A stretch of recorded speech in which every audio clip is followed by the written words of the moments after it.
Oh, hello. Happy Tuesday. Thank y'all for being here. I'm super hype. Okay. I've read Lord of the Rings a million billion times, right? Like I literally can't even estimate how many times I've read these books all the way through. But like it's really hitting me as I'm reading this every week on live that like Two Towers, at least book 3 is like, oh, fire, like chapter after chapter after chapter of fucking flame, dude. Ooh, heat rocks right and left. So this one today is a long one. It's The King of the Golden Hall, book 3, chapter 6. We're just gonna get stuck into it because like there's a lot of good shit that happens in this one.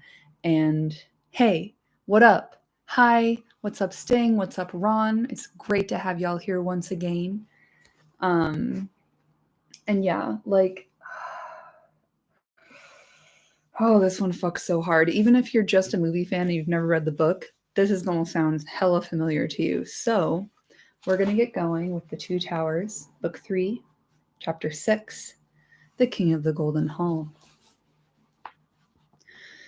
They rode on through sunset and slow dusk and gathering night. When at last they halted and dismounted, even Aragorn was stiff and weary.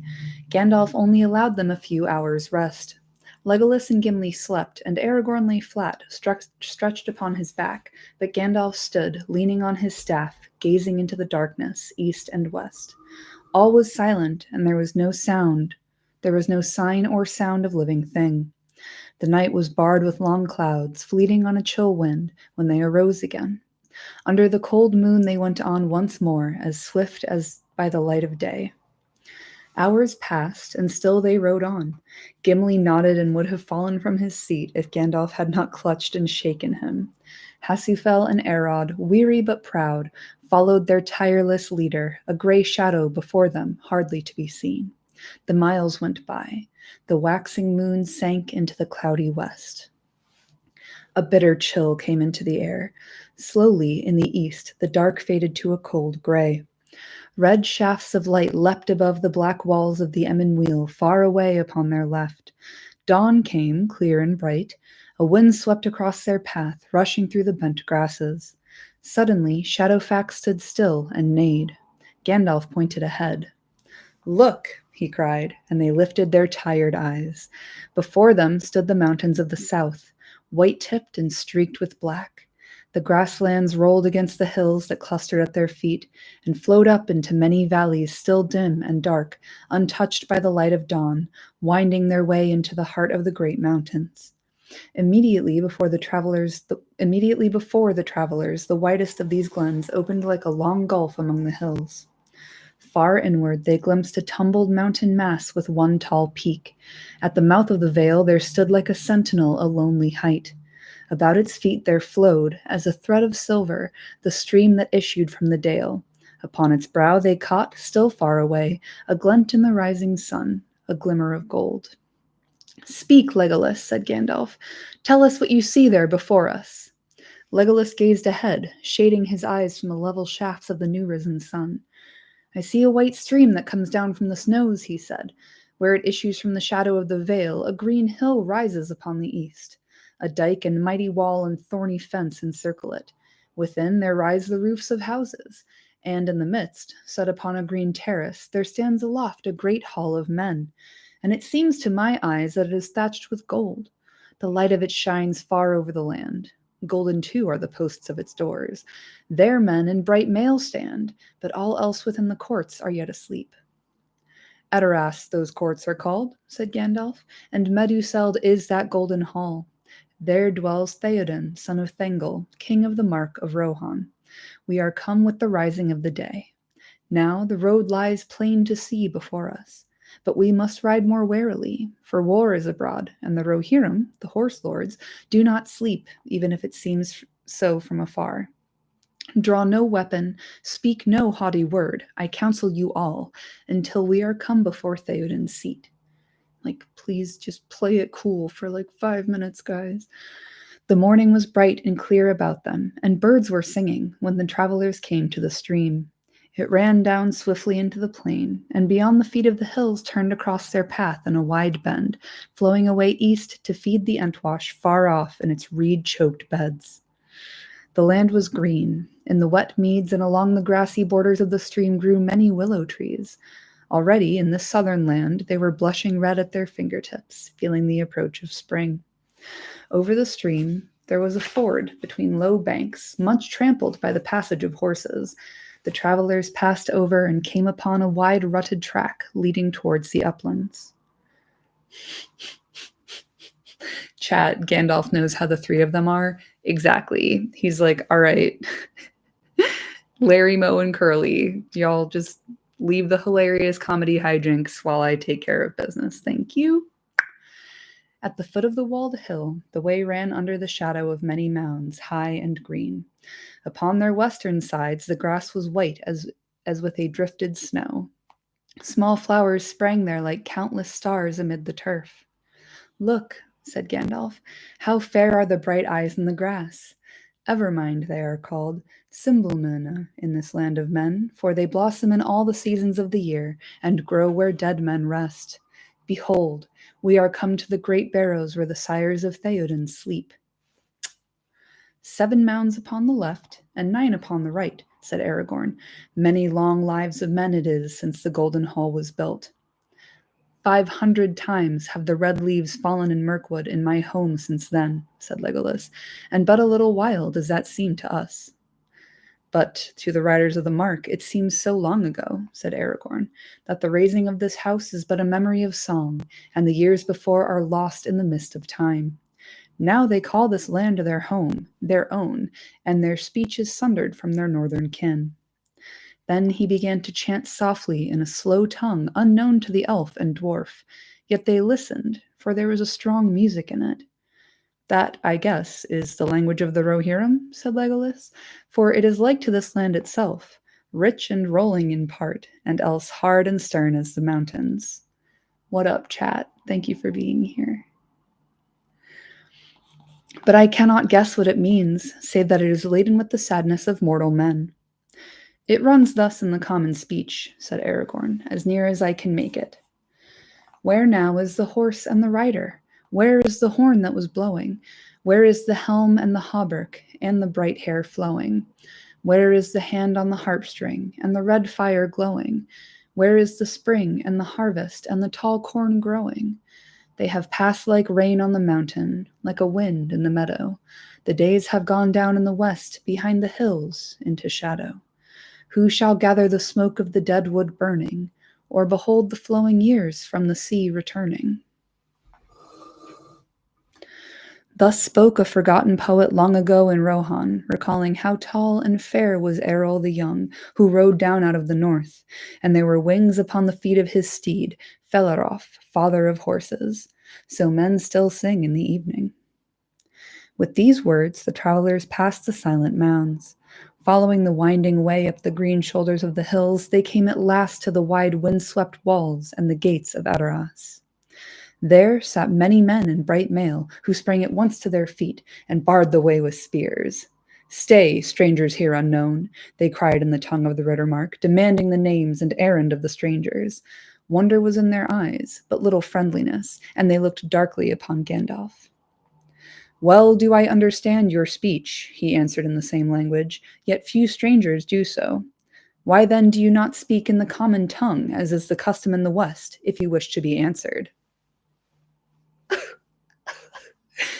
It is the will of Theoden King that none should enter his gates, save those who know our tongue and are our friends, replied one of the guards. None are welcome here in days of war but our own folk, and those that come from Mundburg and the land of Gondor. Who are you that come heedless over the plains thus strangely clad, riding horses like to our own horses? Long have we kept guard here, and we have watched you from afar.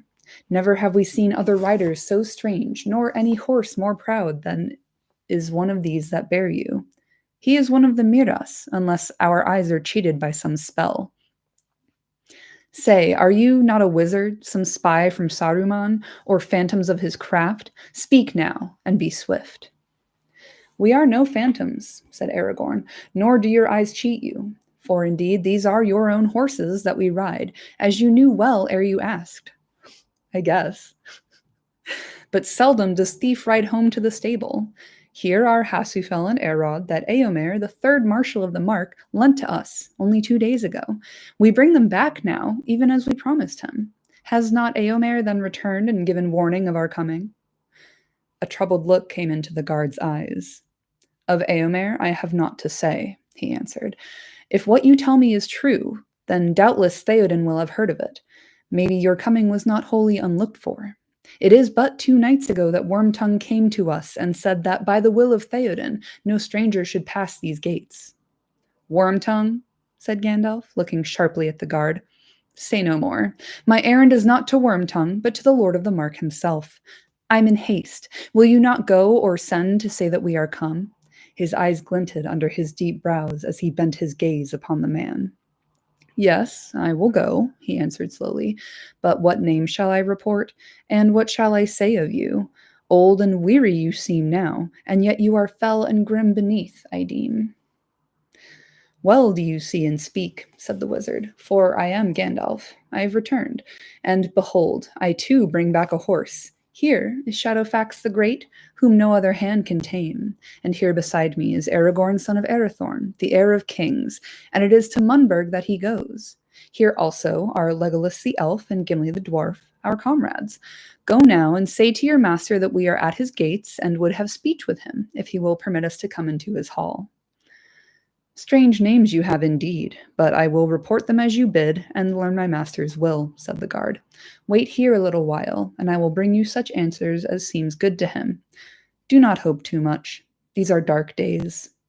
He went swiftly away, leaving the strangers in the watchful keeping of his comrades. And after some time he returned. Follow me, he said. Theoden gives you leave to enter, but any weapon that you bear, be it only a staff, you must leave on the threshold. The door wardens will keep them. The dark gates were swung open. The travelers entered, walking in file behind their guide. They found a broad path paved with hewn stones, now winding upward, now climbing in short flights of well-laid steps. Many houses built of wood and many dark doors they passed. Beside the way, in a stone channel, a stream of clear water flowed, sparkling and chattering. At length they came to the crown of the hill. There stood a high platform above a green terrace, at the foot of which a bright spring gushed from a stone carved in the likeness of a horse's head. Beneath was a wide basin from which the water spilled and fed the falling stream. Up the green terrace went a stair of stone, high and broad, and on either side of the topmost step were stone-hewn seats. There sat other guards, with drawn swords laid upon their knees. Their golden hair was braided on their shoulders, the sun was blazoned upon their green shields, their long corslets were burnished bright, and when they rose taller they seemed than mortal men. Chat, love how critical Gandalf is of Wormtongue's name. Yeah, like, talk about nominative determinism, dude. Oh, Wormtongue? Okay.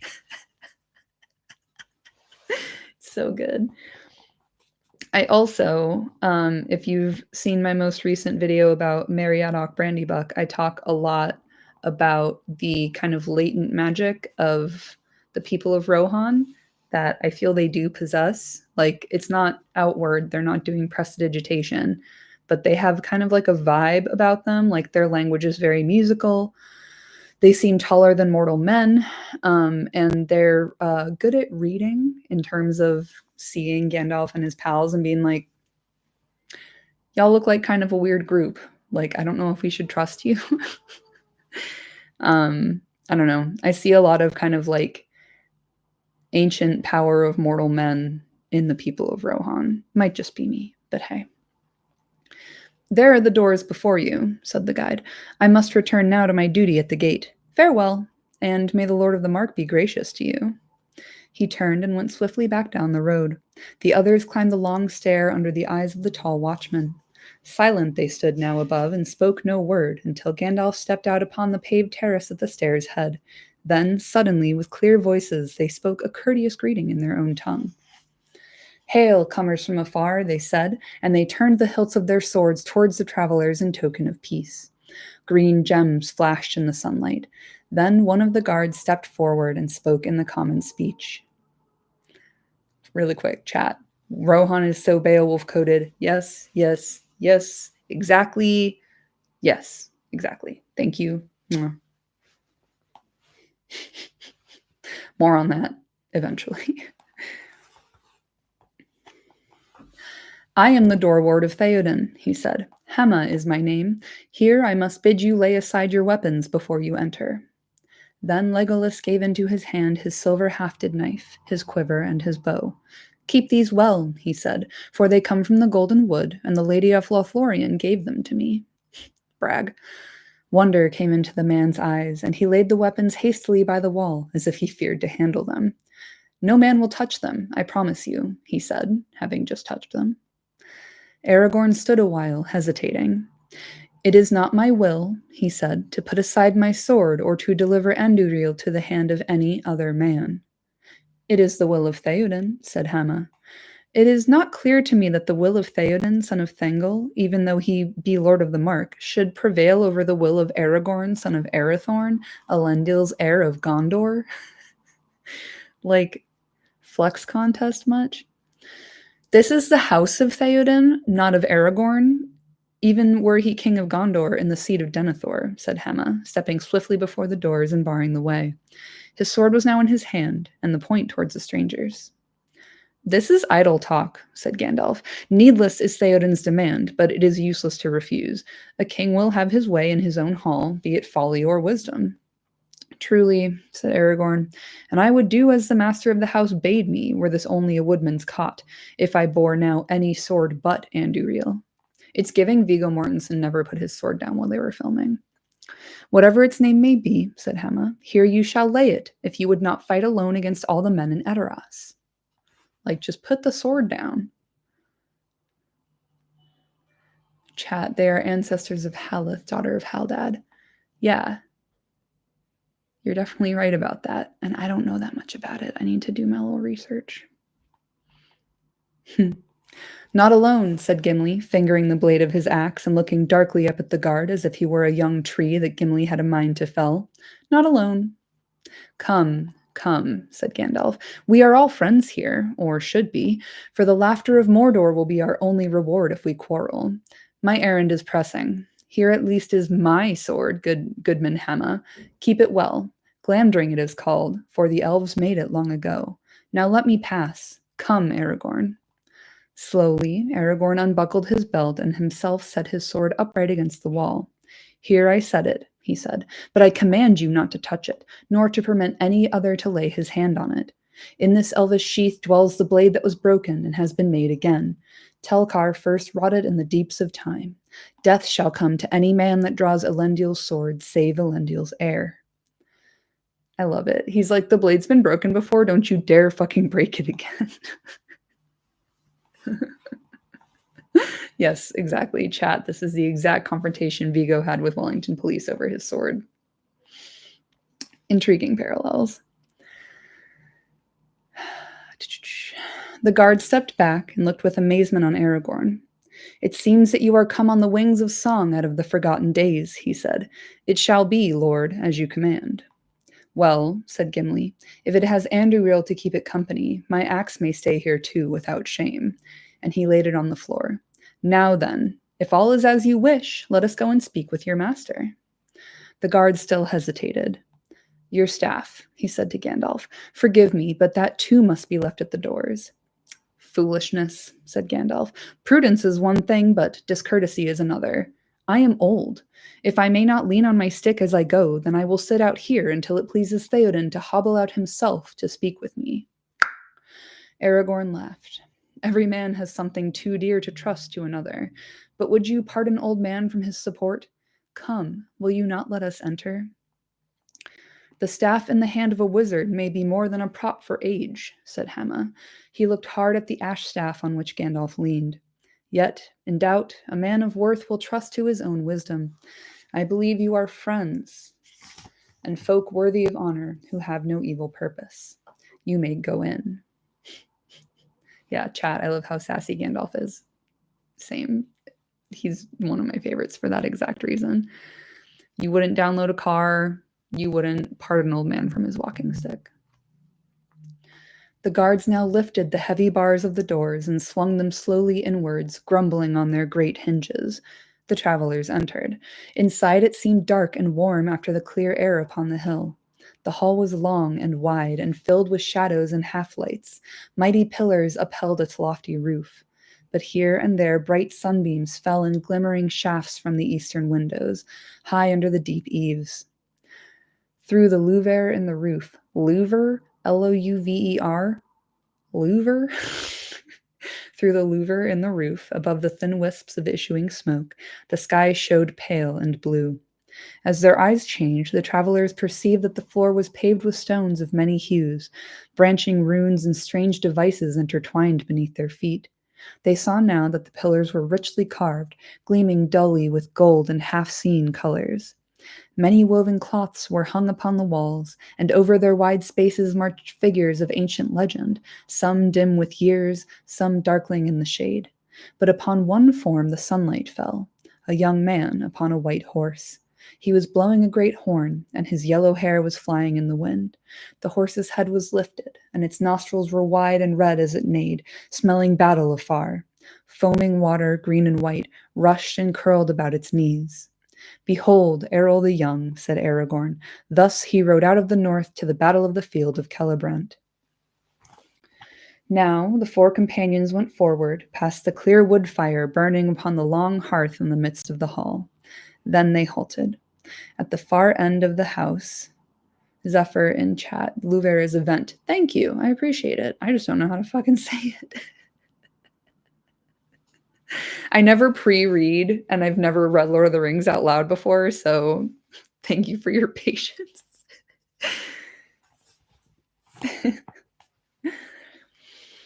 Now the four companions went forward, past the clear wood fire burning upon the long hearth in the midst of the hall. Then they halted. At the far end of the house, beyond the hearth and facing north towards the doors, was a dais with 3 steps, and in the middle of the dais was a great gilded chair. Upon it sat a man so bent with age that he seemed almost a dwarf, but his white hair was long and thick and fell in great braids from beneath a thin golden circlet set upon his brow. In the center, upon his forehead, shone a single white diamond. His beard was laid like snow upon his knees, but his eyes still burned with a bright light, glinting as he gazed at the strangers. Behind his chair stood a woman clad in white. At his feet upon the steps sat a wizened figure of a man with a pale, wise face and heavy-lidded eyes. Just real quick, chat. Zephyr in chat is just like an absolute font of Tolkien knowledge. Like, thank you so much for being here.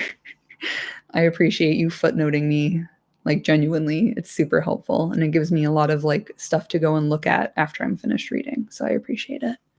If you're not paying attention to Zephyr, fucking pay attention. There was a silence. The old man did not move in his chair. At length Gandalf spoke. "Hail, Theoden, son of Thengel. I have returned, for behold, the storm comes, and now all friends should gather together, lest each singly be destroyed."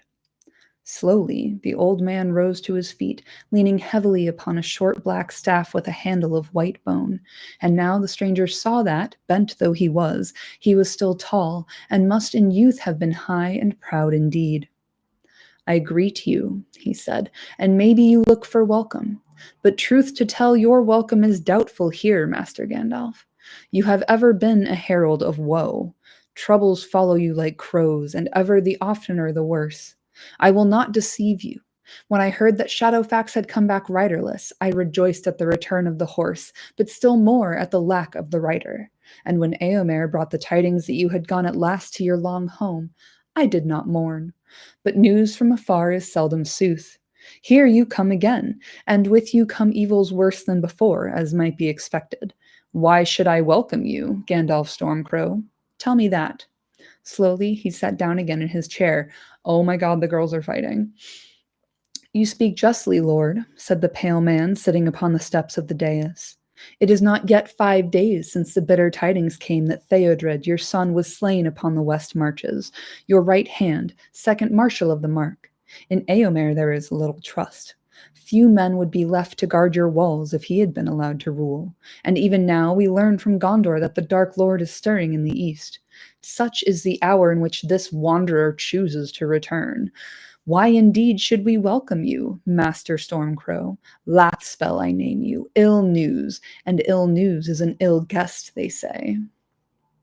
He laughed grimly as he lifted his heavy lids for a moment and gazed on the strangers with dark eyes. You are held wise, my friend Wormtongue, and are doubtless a great support to your master, answered Gandalf in a soft voice. Yet in two ways may a man come with evil tidings. He may be a worker of evil, or he may be such as leaves well alone and comes only to bring aid in time of need. Again, chat, fucking, his name is Grima Wormtongue. It's like being named Loser Buttface. That is so, said Wormtongue, but there is a third kind, pickers of bones, meddlers in other men's sorrows, carrion fowl that grow fat on war. What aid have you ever brought, Stormcrow? And what aid do you bring now? It was aid from us that you sought last time you were here. Then my lord bade you choose any horse that you would and be gone, and to the wonder of all you took Shadowfax in your insolence. My lord was sorely grieved, yet to some it seemed that to speed you from the land the price was not too great. I guess that it is likely to turn out the same once more. You will seek aid rather than render it. Do you bring men? Do you bring horses, swords, spears? That I would call aid. That is our present need. But who are these that follow at your tail? 3 ragged wanderers in gray, and you yourself the most beggar-like of the 4. The courtesy of your hall is somewhat lessened of late, Theoden, son of Thengel, said Gandalf.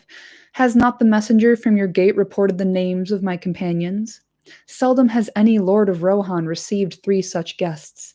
Weapons they have laid at your doors that are worth many a mortal man, even the mightiest.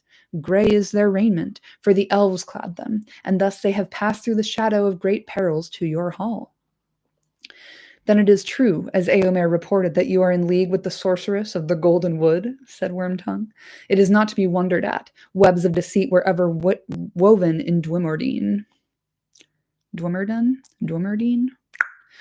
Gimli strode a pace forward, but felt suddenly the hand of Gandalf clutch him by the shoulder, and he halted, standing stiff as stone. In Dwymerdene, in Lorien, seldom have walked the feet of men. Few mortal eyes have seen the light that lies there ever, long and bright. Galadriel, Galadriel, clear as the water of your well, white as the star in your white hand, unmarred, unstained its leaf and land, in Dwymerdene, in Lorien, more fair than thoughts of mortal men. Thus Gandalf softly sang, and then suddenly he changed. Casting his tattered cloak aside, he stood up and leaned no longer on his staff, and he spoke in a clear, cold voice. The wise speak only of what they know, Grima, son of Galmod. A witless worm you have become. Therefore be silent and keep your forked tongue behind your teeth. I have not passed through fire and death to bandy crooked words with a serving man till the lightning falls. He raised his staff. There was a roll of thunder. The sunlight was blotted out from the eastern windows. The whole hall became suddenly dark as night. The fire faded to sullen embers. Only Gandalf could be seen, standing white and tall before the blackened hearth. In the gloom, they heard the hiss of Wormtongue's voice. Did I not counsel you, Lord, to forbid his staff? That fool, Hama, has betrayed us. There was a flash as if lightning had cloven the roof. Then all was silent.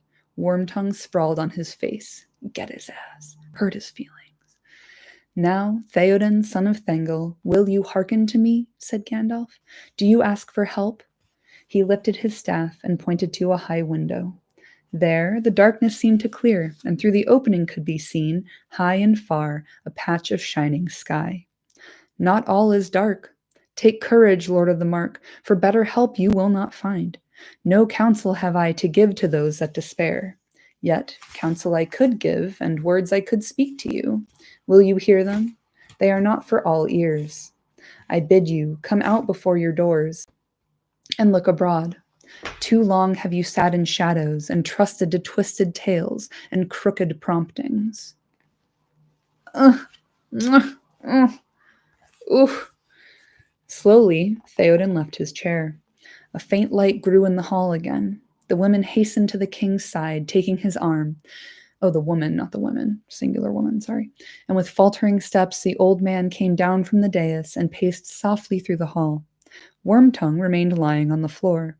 They came to the doors, and Gandalf knocked. "Open!" he cried. "The Lord of the Mark comes forth." The doors rolled back, and a keen air came whistling in. A wind was blowing on the hill. "Send your guards down to the stairs' foot," said Gandalf. "And you, lady, leave him a while with me. I will care for him." "Go, Eowyn's sister-daughter," said the old king. "The time for fear is past." Grima, son of Galmod, had to earn the name Wormtongue. Yeah, true. It's like a fucked up nickname. Little shit. The woman turned and went slowly into the house. As she passed the doors, she turned and looked back. Grave and thoughtful was her glance as she looked on the king with cool pity in her eyes. Very fair was her face, and her long hair was like a river of gold. Slender and tall she was in her white robe girt with silver, but strong she seemed, and stern as steel, a daughter of kings. Thus Aragorn for the first time in the full light of day beheld Eowyn, Lady of Rohan, and thought her fair, fair and cold, like a morning of pale spring that has not yet come to womanhood. And she now was suddenly aware of him, tall heir of kings, wise with many winters, gray-cloaked, hiding a power that yet she felt. For a moment, still as stone she stood, then, turning swiftly, she was gone. Now, if that ain't a meet cute, I don't know what is. "Now, Lord," said Gandalf, "look out upon your land, breathe the free air again." From the porch upon the top of the high terrace, they could see beyond the stream of the green fields of Rohan fading into distant gray. Curtains of wind-blown rain were slanting down. The sky above and to the west was still dark with thunder, and lightning far away flickered among the tops of hidden hills.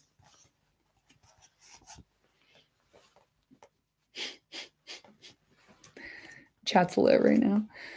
But the wind had shifted to the north, and already the storm that had come out of the east was receding, rolling away southward to the sea. Suddenly, through a rent in the clouds behind them, a shaft of sun stabbed down. The falling showers gleamed like silver, and far away the river glittered like a shimmering glass. Ugh, the fucking mouthfeel. Ugh, is so good. Come on. Yeah, chat. It's crazy that he tries to own it, being the name Wormtongue. Like, bro, nobody should be saying that to your face. But he's evil, so he's like, yes, delicious. I love it. And Mithrandir had to earn the name Stormcrow. I am obsessed with how many different names Gandalf has. I think it rocks.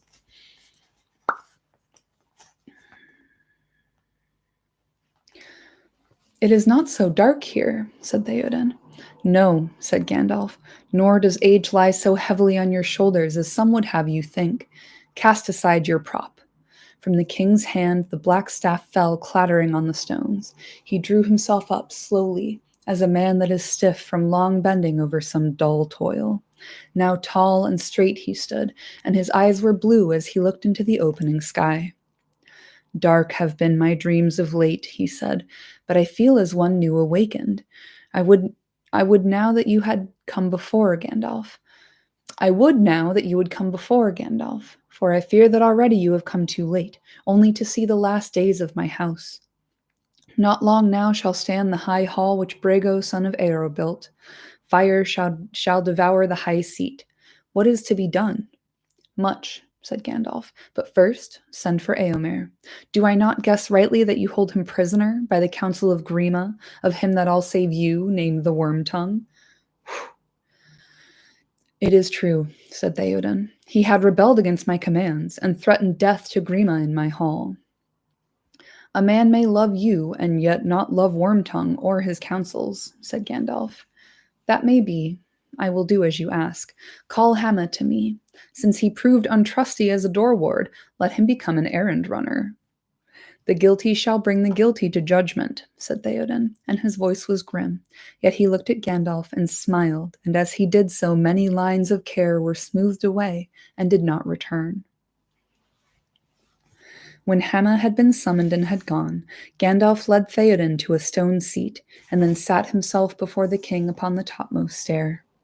Aragorn and his companions stood nearby.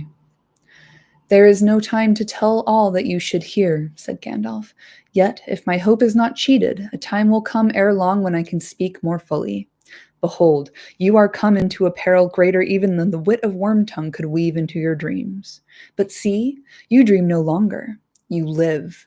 Gondor and Rohan do not stand alone.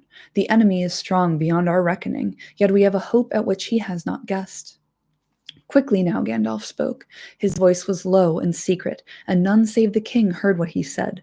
But ever as he spoke, the light shone brighter in Theoden's eye, and at the last he rose from his seat to his full height, and Gandalf beside him, and together they looked out from the high place towards the east. "Verily," said Gandalf, now in a loud voice, keen and clear, "that way lies our hope, where sits our greatest fear. Doom hangs still on a thread, yet hope there is still, if we can but stand unconquered for a little while." The others too now turned their eyes eastward. Over the sundering leagues of land, far away, they gazed to the edge of sight, and hope and fear bore their thoughts still on, beyond dark mountains to the land of shadow. Where now was the ring-bearer? How thin indeed was the thread upon which doom still hung. It seemed to Legolas, as he strained his far-seeing eyes, that he caught a glint of white.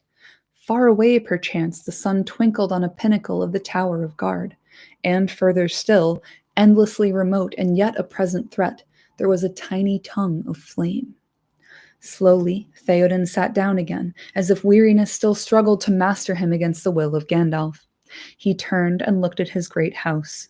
"Alas," he said, "that these evil days should be mine, and should come in my old age instead of that peace which I have earned. Alas for Boromir the Brave! The young perish, and the old linger, withering." He clutched his knees with his wrinkled hands. "Your fingers would remember their old strength better if they grasped a sword hilt," said Gandalf. Theoden rose and put his hand to his side, but no sword hung at his belt. "Where has Grima stowed it?" he muttered under his breath. "Take this, dear lord," said a clear voice. "It was ever at your service." Two men had come softly up the stair and stood now a few steps from the top. Eomer was there.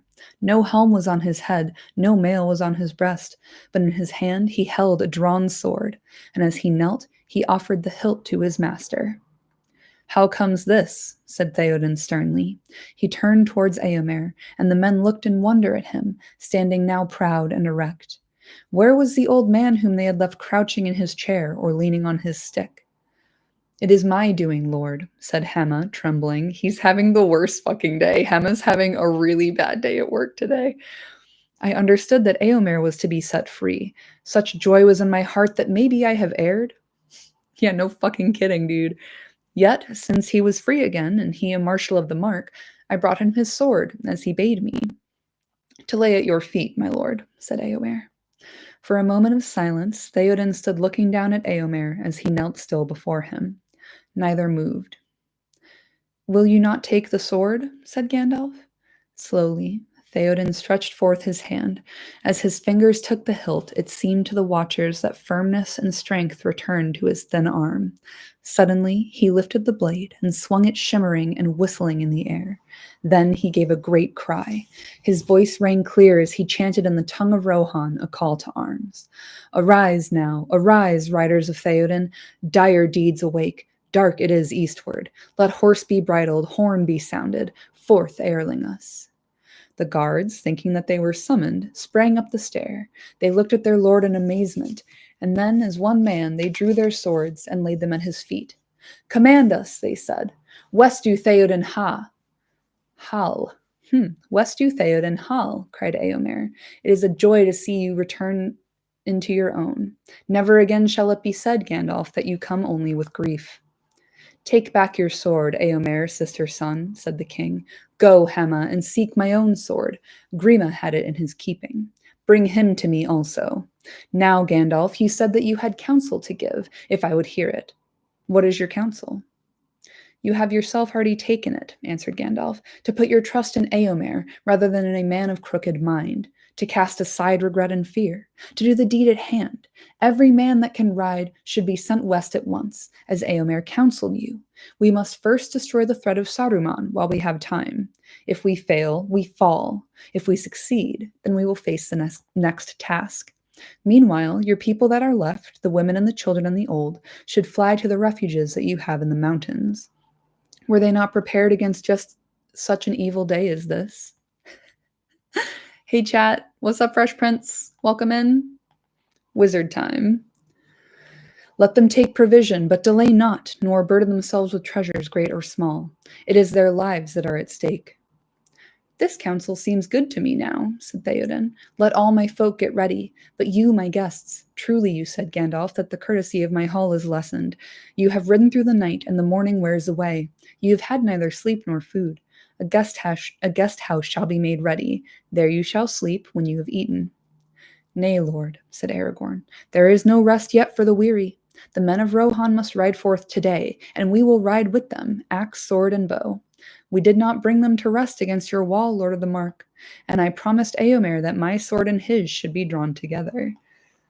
It's the chapter is chock full of fucking Philippa Boyens and Fran Walsh writing material. Oof, girls. Now indeed there is hope of victory, said Eomer. Hope, yes, said Gandalf, but Isengard is strong, and when other perils draw ever nearer. Do not delay, Theoden, when we are gone. Lead your people swiftly to the hold of Dunharrow in the hills. Nay, Gandalf, said the king, you do not know your own skill in healing. It shall not be so. I myself will go to war, to fall in the front of the battle if it must be. Thus shall I sleep better. Then even the defeat of Rohan will be glorious in song, said Aragorn. The armed men that stood near clashed their weapons, crying, The Lord of the Mark will ride, forth, Eorlingas. But your people must not be both unarmed and shepherdless, said Gandalf. Who shall guide them and govern them in your place? I will take thought for that ere I go, answered Theoden. Here comes my counselor. At that moment, Hema came again from the hall.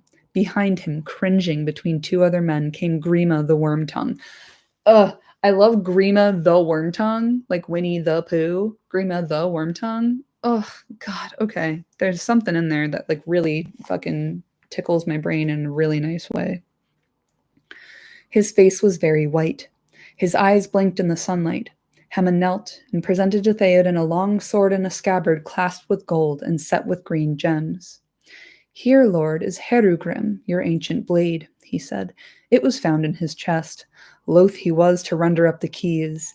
Many other things are there which men have missed. Ooh, ooh, you lie, said Wormtongue, and this sword your master himself gave into my keeping. And he now requires it of you again, said Theoden. Does that displease you? Assuredly not, Lord, said Wormtongue.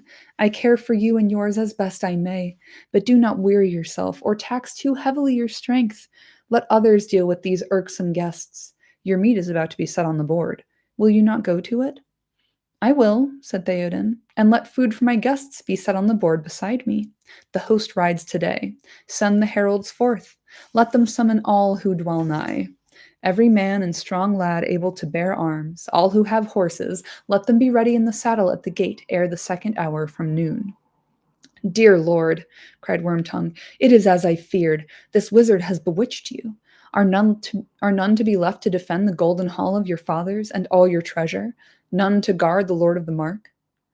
If this is bewitchment, said Theoden, it seems to me more wholesome than your whisperings. Your leechcraft ere long would have had me walking on all fours like a beast. Ah!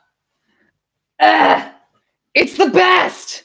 It's the best! That's one of my favorite fucking lines in the whole book. Your leechcraft ere long would have had me walking on all fours like a beast! No, not one shall be left, not even Grima. Grima shall ride too. Go. You have yet time to clean the rust from your sword. Get his ass! Get his ass! Oh, yes! Mercy, Lord, whined Wormtongue, groveling on the ground. Have pity on one worn out in your service. Send me not from your side. I at least will stand by you when all others have gone. Do not send your faithful Grima away. You have my pity, said Theoden, and I do not send you from my side. I go myself to war with my men. I bid you come with me and prove your faith. Wormtongue looked from face to face. In his eyes was the hunted look of a beast seeking some gap in the ring of his enemies. He licked his lips with a long, pale tongue. Ugh, gross. Such a resolve might be expected from a lord of the house of Errol, old though he be, he said. But those who truly love him would spare his failing years. Yet I see that I come too late. Others, whom the death of my lord would perhaps grieve less, have already persuaded him. If I cannot undo their work, hear me at least in this, Lord. One who knows your mind and honors your commands should be left in Edoras. Appoint a faithful steward. Let your counselor Grima keep all things till your return, and I pray that we may see it, though no wise man will deem it hopeful. I can't roll my eyes hard enough, dude. Eomer laughed. And if that plea does not excuse you from war, most noble Wormtongue, he said, what office of less honor would you accept? To carry a sack of meal up into the mountains, if any man would trust you with it? Nay, Eomer, you do not fully understand the mind of Master Wormtongue, said Gandalf, turning his piercing glance upon him. He is bold and cunning. Even now he plays a game with peril and wins a throw. Hours of my precious time he has wasted already. Down, snake, he said suddenly in a terrible voice. Down on your belly. How long is it since Saruman bought you? What was the promised price? When all the men were dead, were you to pick your share of the treasure and take the woman you desire? Too long have you watched her under your eyelids and haunted her steps. Eomer grasped his sword. That I knew already, he muttered. For that reason I would have slain him before, forgetting the law of the hall. But there are other reasons. He stepped forward, but Gandalf stayed him with his hand. Eowyn is safe now, he said. But you, Wormtongue, you have done what you could for your true master. Some reward you have earned at least. Yet, Saruman is apt to overlook his bargains. I should advise you to go quickly and remind him, lest he forget your faithful service. You lie, said Wormtongue. That word comes too oft and easy from your lips, said Gandalf. I do not lie. See, Theoden, here is a snake. With safety you cannot take it with you, nor can you leave it behind. To slay it would be just, but it was not always as it now is. Once it was a man. He's calling him it. Ugh. And did you service in its fashion. Give him a horse and let him go at once, wherever he chooses. By his choice you shall judge him. Do you hear this, Wormtongue? Said Theoden. This is your choice. To ride with me to war, and let us see in battle whether you are true, or to go now, whither you will. But then, if we ever meet again, I shall not be merciful. Slowly, Wormtongue rose. He looked at them with half-closed eyes. Last of all, he scanned Theoden's face and opened his mouth as if to speak. Then, suddenly, he drew himself up. His hands worked. His eyes glittered. Such malice was in them that men stepped back from him. He bared his teeth, and then with a hissing breath he spat before the king's feet, and, darting to one side, he fled down the stair. After him, said Theoden. See that he does no harm to any, but do not hurt him or hinder him. Give him a horse if he wishes it. And if any will bear him, said Eomer. One of the guards ran down the stair. Another went to the well at the foot of the terrace, and in his helm drew water. With it he washed clean the stones that Wormtongue had defiled. Fuck, dude. Tolkien was such a shady fucking bitch. Ooh. Damn. I love it. I also love this part of the movie because it's extremely close to the text, and it's Brad Dourif, I think, right? Who plays Wormtongue? When he goes, "Get out of my way!" It's so good. Now, my guests, come, said Theoden. Come and take such refreshment as haste allows. They passed back into the great house. Already they heard below them in the town the heralds crying and the war horns blowing. For the king was to ride forth as soon as the men of the town and those dwelling near could be armed and assembled. At the king's board sat Eomer and the 4 guests, and there also waiting upon the king was the lady Eowyn. They ate and drank swiftly. The others were silent while Theoden questioned Gandalf concerning Saruman. "How far back his treachery goes, who can guess?" said Gandalf. "He was not always evil. Once I do not doubt that he was the friend of Rohan, and even when his heart grew colder, he found you useful still. But for long now he has plotted your ruin, wearing the mask of friendship until he was ready.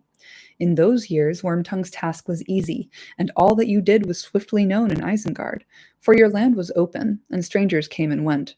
And ever Wormtongue's whispering was in your ears, poisoning your thought, chilling your heart, weakening your limbs, while others watched and could do nothing, for your will was in his keeping. But when I escaped and warned you, then the mask was torn for those who would see. And after that, Wormtongue played dangerously, always seeking to delay you, to prevent your full strength being gathered. He is crafty, dulling men's wariness or working on their fears, as served the occasion. Do you not remember how eagerly he urged that no man should be spared on a wild goose chase northward, when the immediate peril was westward? He persuaded you to forbid Eomer to pursue the raiding orcs. If Eomer had not defied Wormtongue's voice speaking with your mouth, those orcs would have reached Isengard by now, bearing a great prize. Not indeed that prize which Saruman desires above all else, but at the least 2 members of my company, sharers of a secret hope, of which even to you, Lord, I cannot speak openly. Dare you think of what they might now be suffering, or what Saruman might now have learned to our destruction? Oh. I owe much to Eomer, said Theoden. Faithful heart may have forward tongue. Say also, said Gandalf, that to crooked eyes truth may wear a wry face. Indeed, my eyes were almost blind, said Theoden. Most of all I owe to you, my guest. Once again you have come in time. I would give you a gift ere we go, at your own choosing. You have only to name aught that is mine. I reserve now only my sword. All right, chat. What would have happened if Grima had taken up the call to ride to war? It's such a good question. Like, I would read that AU immediately. Ooh, like evil Wormtongue trying to pretend he's being cool. But he has to go back to Daddy. Occasionally, I remember Wormtongue and Chucky are the same actor.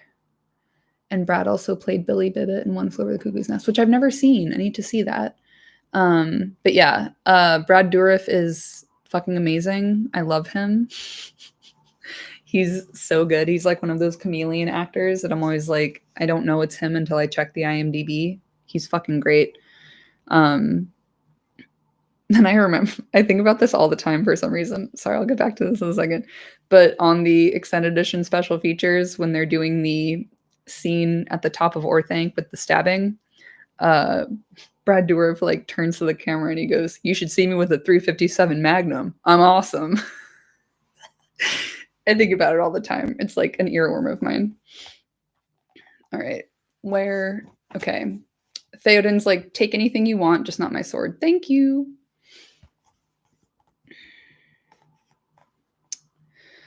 Whether I came in time or not is yet to be seen, said Gandalf. But as for your gift, Lord, I will choose one that will fit my need, swift and sure. Give me Shadowfax. He was only lent before, if loan we may call it, but now I shall ride him into a great hazard, setting silver against black. I would not risk anything that is not my own, and already there is a bond of love between us. You choose well, said Theoden, and I give him now gladly. Yet it is a great gift. There is none like to Shadowfax. In him one of the mighty steeds of old has returned. None such shall return again. And to you, my other guests, I will offer such things as may be found in my armory. Swords you do not need, but there are helms and coats of mail of cunning work, gifts to my fathers out of Gondor. Choose from these ere we go, and may they serve you well. I love that Shadowfax is yet another reminder that Middle-earth is in decline. We're in the dying days of Middle-earth. Mwah. Now men came bearing raiment of war from the king's hoard, and they arrayed Aragorn and Legolas in shining mail. Helms, too, they chose, and round shields. Their bosses were overlaid with gold and set with gems, green and red and white. Gandalf took no armor, and Gimli needed no coat of rings, even if one had been found to match his stature, for there was no hauberk in the hordes of Edoras of better make than his short corslet forged beneath the mountain in the north. But he chose a cap of iron and leather that fitted well upon his round head, and a small shield he also took. It bore the running horse, white upon green, that was the emblem of the house of Errol. May it keep you well, said Theoden. It was made for me in Thengel's day, when I was still a boy. Gimli bowed. I am proud, Lord of the Mark, to bear your device, he said. Indeed, sooner would I bear a horse than be borne by one. I love my feet better, but maybe I shall come yet where I can stand and fight.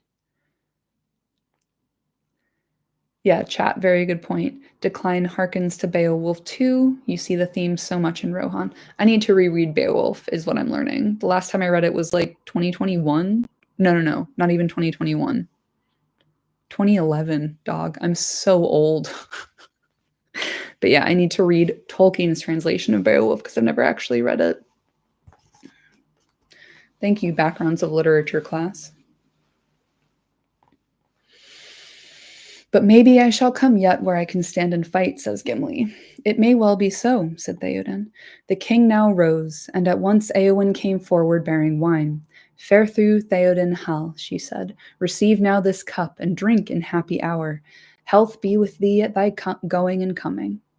Theoden drank from the cup, and she then proffered it to the guests. As she stood before Aragorn, she paused suddenly and looked upon him, and her eyes were shining. And he looked down upon her fair face and smiled. But as he took the cup, his hand met hers, and he knew that she trembled at the touch. Hail, Aragorn, son of Arathorn, she said. Hail, Lady of Rohan, he answered, but his face now was troubled, and he did not smile.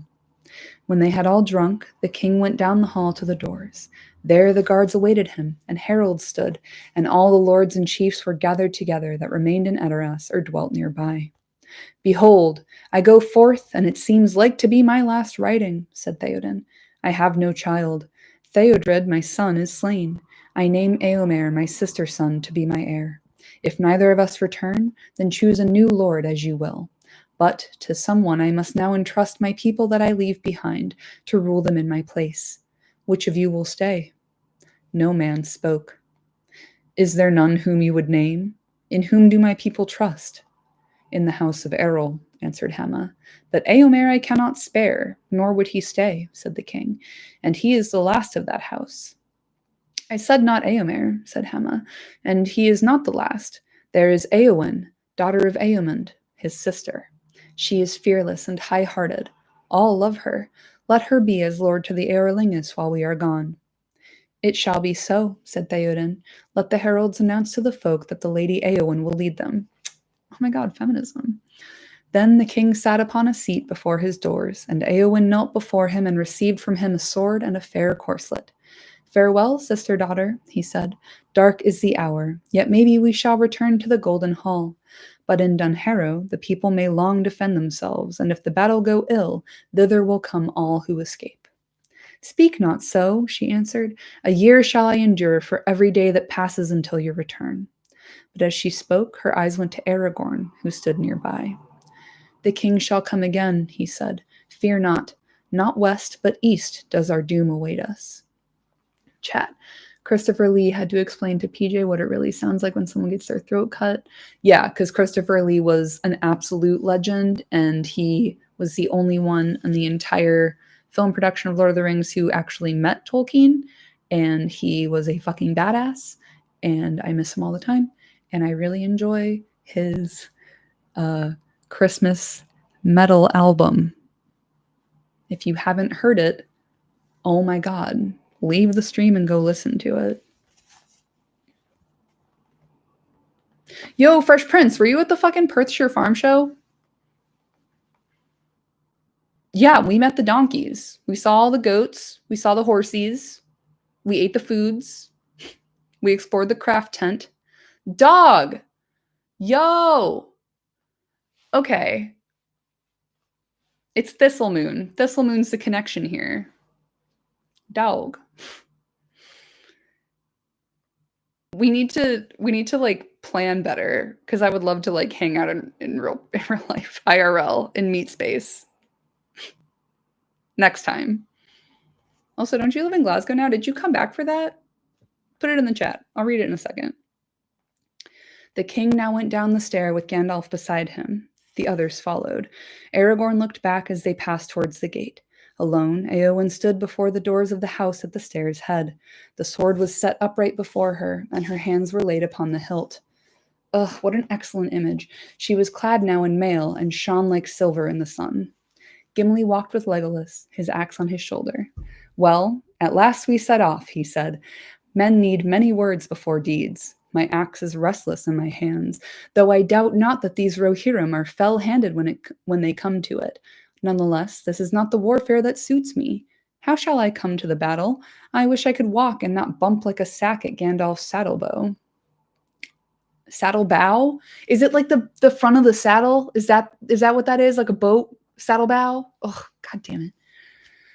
A safer seat than many, I guess, said Legolas. Yet, doubtless, Gandalf will gladly put you down on your feet when blows begin, or Shadowfax himself. An axe is no weapon for a rider. And a dwarf is no horseman. It is orc necks that would hew, not shave the scalps of men, said Gimli, patting the haft of his axe. At the gate they found a great host of men, old and young, all ready in the saddle. More than 1,000 were there mustered. Their spears were like a springing wood. Loudly and joyously they shouted as Theoden came forth. Some held in readiness the king's horse, Snowmane, and others held the horses of Aragorn and Legolas. Gimli stood ill at ease, frowning, but Eomer came up to him, leading his horse. Hail, Gimli, glowing son, he cried. I've not had time to learn gentle speech under your rod, as you promised, but shall we not put aside our quarrel? At least I will speak no evil again of the Lady of the Wood. I will forget my wrath for a while, Eomer, son of Eomund, said Gimli. But if ever you chance to see the Lady Galadriel with your eyes, then you shall acknowledge her the fairest of ladies, or our friendship will end. So be it, said Eomer. But until that time, pardon me, and in token of pardon, ride with me, I beg. Gandalf will be at the head with the Lord of the Mark, but Firefoot, my horse, will bear us both, if you will. I thank you indeed, said Gimli, greatly pleased. I will gladly go with you, if Legolas, my comrade, may ride beside us. Boyfriends. It shall be so, said Eomer. Legolas upon my left, and Aragorn upon my right, and none will dare to stand before us. Truly, like the fucking gang. Ugh. Where is Shadowfax? Said Gandalf.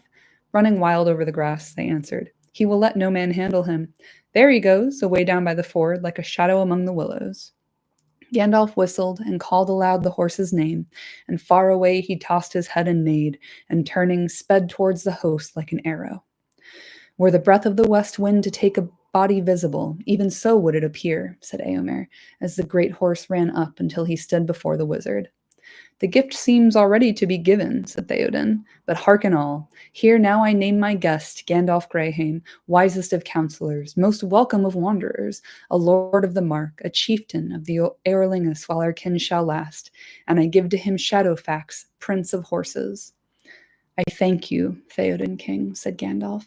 Then suddenly he threw back his grey cloak and cast aside his hat and leaped to horseback. He wore no helm nor mail. His snowy hair flew free in the wind, and his white robe shone dazzling in the sun. Behold the White Rider, cried Aragorn, and all took up the words. Our king and the White Rider, they shouted. Forth, Eorlingas. The trumpets sounded, the horses reared and neighed, spear clashed on shield. Then the king raised his hand, and with a rush like the sudden onset of a great wind, the last host of Rohan rode thundering into the west. Far over the plain, Eowyn saw the glitter of their spears as she stood still, alone before the doors of the silent house. And that's the end of that chapter. Oh yeah, baby. Okay, so, chat. Yes. Christopher Lee had to talk about being stabbed in the back and like the sound one would actually make when stabbed in the back, which is like fucking incredible real life experience to bring to a movie set, my dog. Oh my God. And then Thistle Moon's a lovely person. Yeah, she's cool as hell. Like, she's very patient with me, constantly messaging her. Scotland meetup, if anyone's down. Still in Perth. Wee Man kind of topped the house hunt. Makes sense. I mean, I'm here all the time, so check out Lee's Tolkien Ensemble. Yep, Zephyr gets it.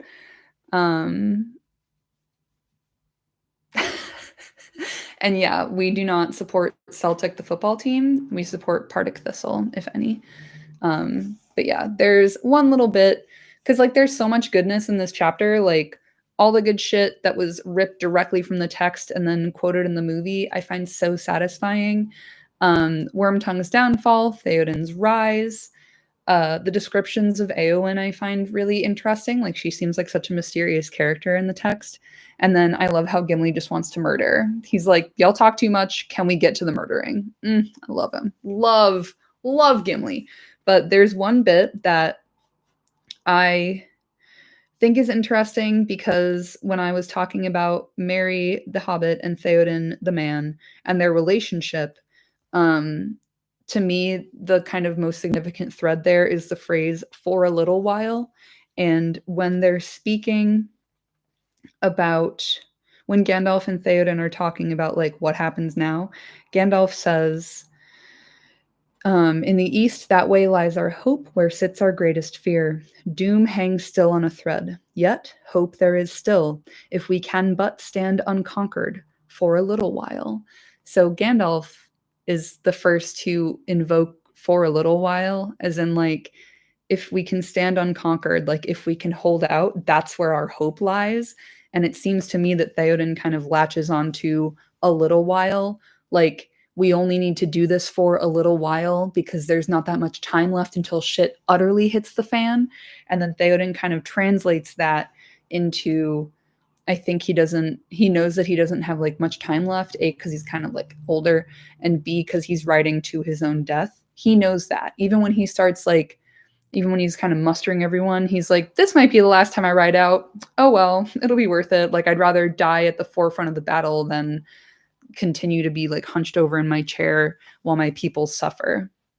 So I've never noticed that before. And it just continues to make the phrase for a little while torture me personally on a constant basis. Okay, I love when everyone's friends in my chat. And yeah, they did do Lord of the Rings Friday night, Saturday night, Sunday night Fellowship, Two Towers, Return of the King at the Perth Cinema IMAX, which was adorable. And we went and like, oh my God, doing the marathon in one day feels much more doable than 3 nights in a row, but it was still fucking awesome. It ruled. And the movies hold up super well, even in IMAX. So yeah, really good chapter here. Next week, we get to do Helm's Deep, which is also, it's not that long. That's not going to be too bad. And then after that, it's The Road to Isengard, which is one of my favorite chapters. So I appreciate y'all being here as per usual. I appreciate y'all teaching me things in chat, so then I get to go and do my little homework after this. And I very much look forward to doing this again next week at Helm's Deep. So I think that's it. Yeah, it's been a minute. But yeah, Fresh Prince, let me know if you're around. Like, if you see me in Perth, please feel free to accost me. I'm usually out and about with my dog, and she's a people person, as am I. Zephyr, thank you for being here. Isaac, thank you for being here. SH, my girl, like you know. And yeah, I'll see y'all next week. Have a good rest of the day, afternoon, evening, wherever you're at. Yeah, Fresh Prince, let me know the deets, dude. Let's go. I'm in the Rogue Discord. I exclusively lurk, so you can find me in there. But yeah, thank y'all. Have a good day. Bye.